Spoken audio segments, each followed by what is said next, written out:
الله.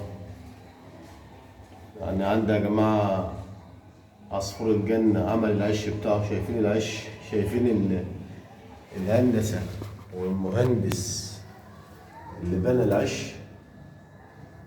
العش الوحيد أو العصفور الوحيد اللي ممكن بيعتمد في عشه على القش وعلى الطين هو عصفور الجنة. سبحان الله. من أكتر العصافير الحساسة جدا ومش بتختار أي مكان. يعني ممكن تلاقيها مختارة مكان مثلا مهجور أو مكان يعني ناسه طيبين.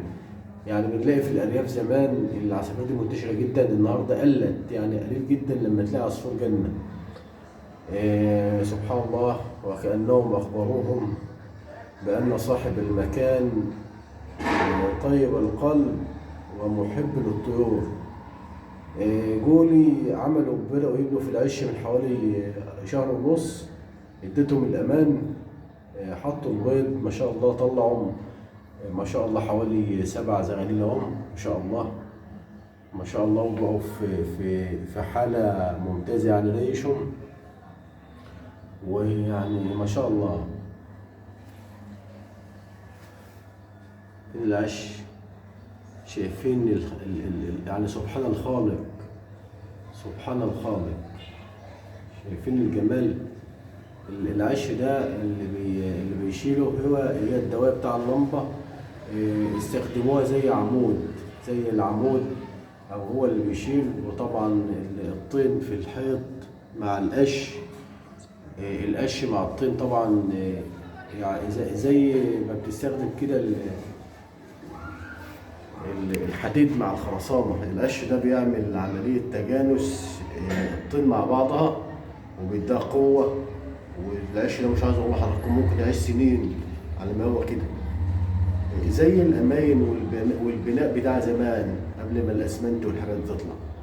سبحان الله. من علمهم الفطرة ومن علمهم يعني اختيار المكان واختيار الإنسان. يعني لأن الناس قلوب، في القاسي وفي الإنسان الطيب، ويعني في الأماكن الراحة وفي أماكن المزعجة. فسبحان الله. طبعا الجوز واقفين، واحدة واقفة على اللمبة اللي هي النتاية، والذكر بيلف بيحرسهم. هم طبعا مش قلقانين، هم عارفين صاحب المكان كويس. لأن بفضل الله احنا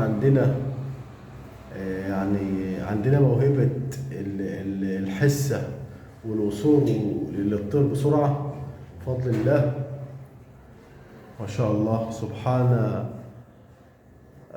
الله.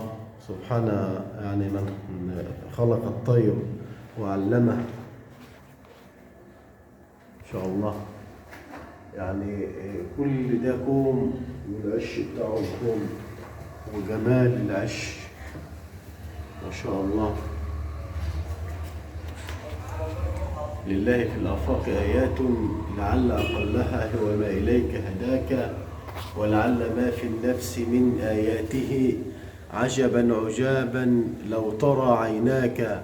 الكون مسحور بأسرار إذا حاولت تفسيرا لها حياك.